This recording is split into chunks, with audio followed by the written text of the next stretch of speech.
Hello friends, welcome to sweet and salt. எல்லாரும் எப்படி இருக்கீங்க? இன்னைக்கு நம்ம கிச்சன்ல பார்க்க போற ரெசிபி ரொம்பவே கிறிஸ்பியான ஜூசியான ஜிலேபி எப்படி பண்றதுன்னு பார்க்கலாம். ஜிலேபி பண்றதுக்காக 150 கிராம் மைதா எடுத்திருக்கேன்.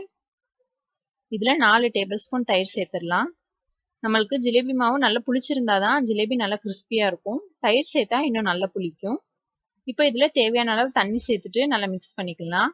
நம்ம ஒரேடியா தண்ணி சேர்த்துடக்கூடாது. கொஞ்சம் கொஞ்சமா தேவைக்கேற்ற மாதிரி தண்ணி ஊத்திட்டு இதை நல்லா மிக்ஸ் பண்ணிக்கணும். நம்மளுக்கு இதுல எந்த கட்டியும் விழுந்துடாம ஒரு 7ல இருந்து 8 நிமிஷம் வரைக்கும் கையை வச்சு நல்லா மிக்ஸ் பண்ணிக்கணும். இது ஒரு 8ல இருந்து 12 மணி நேரம் வரைக்கும் நம்ம அப்படி புளிக்க வச்சிடலாம். ஜிலேபி மாவு எவ்வளவு புளிக்கோ ஜிலேபி அவ்வளோ டேஸ்டா இருக்கும். 12 மணி நேரத்துக்கு அப்புறமா பார்த்தோம்னா மாவு நல்லா புளிச்சு மேலே குட்டி குட்டியா ஏர் பபிள்ஸ் வந்திருக்கு. இதை நம்ம நல்லா மிக்ஸ் பண்ணிக்கலாம். ஒரு 2-3 நிமிஷம் நல்லா மிக்ஸ் பண்ணிட்டு 1/4 டீஸ்பூன் ஃபுட் கலரிங், நான் எல்லோ ஃபுட் கலரிங் சேர்த்துருக்கேன், ஆரஞ்சு கலர் கூட சேர்த்துக்கலாம், 1/2 teaspoon baking soda, 2 teaspoon cornflour மாவு சேர்த்துட்டு இதை நல்லா மிக்ஸ் பண்ணிக்கலாம். நம்மளுக்கு பிடிச்சதுக்கு அப்புறமா மாவு ரொம்ப தண்ணி ஆயிடுச்சுன்னா கொஞ்சம் மைதா மாவு சேர்த்துக்கலாம். நம்மளுக்கு ரொம்ப கட்டியா இருந்துச்சுன்னா கொஞ்சம் தண்ணி சேர்த்துக்கலாம். இந்த பதத்துல மாவு இருக்கணும். இப்போ நம்ம சர்க்கரை பாகு ரெடி பண்ணிடலாம். 450 கிராம் சர்க்கரை எடுத்திருக்கேன். அதுல 300 ml தண்ணி ஊத்திட்டு இது நல்லா கொதிக்க வைக்கலாம். இது நல்லா கொதிச்சதும் 2 சின்ன துண்டு லெமன்ஸ் சேர்த்துக்கலாம். இப்போ இதுல 2ல இருந்து 3 டேபிள் ஸ்பூன் அளவு பால் சேர்த்துக்கணும். அதிக அளவிலான சர்க்கரைனால பால் தெரிஞ்சு சர்க்கரையில் உள்ள இம்பியூரிட்டிஸோட சேர்ந்து மேலே இப்படி நிறையா வரும். அதை நம்ம ரிமூவ் பண்ணி எடுத்துட்டோம்னா சர்க்கரை பாகு நல்லா கிளீன் ஆயிரும்.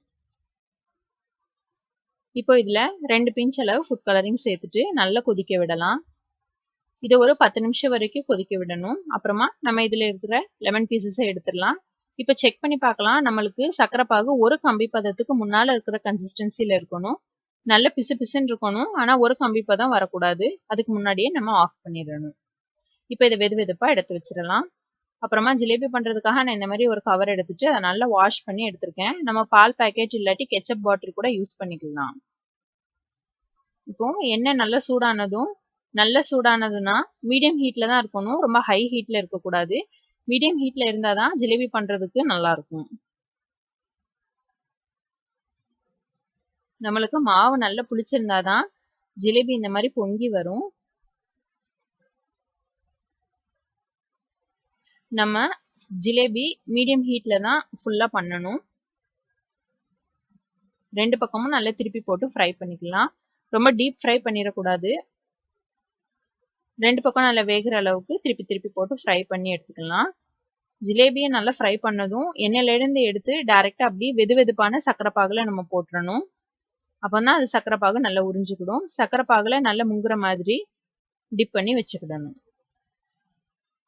நம்ம இப்ப மிச்சம் இருக்கிற மாவுல ஜிலேபி பண்ணிடலாம்.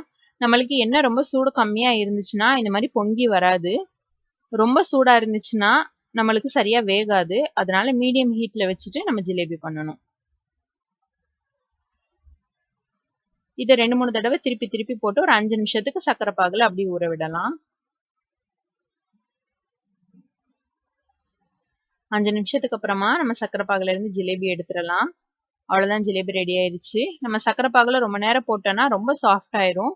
நம்ம உடனே எடுத்துட்டோம்னா ஜிலேபில அவ்வளவு சர்க்கரை பாகு நல்லா உறிஞ்சிருக்காது. அவ்வளவுதான், நம்மளோட ஜிலேபி ரொம்ப சூப்பரா ரெடி ஆயிருச்சு.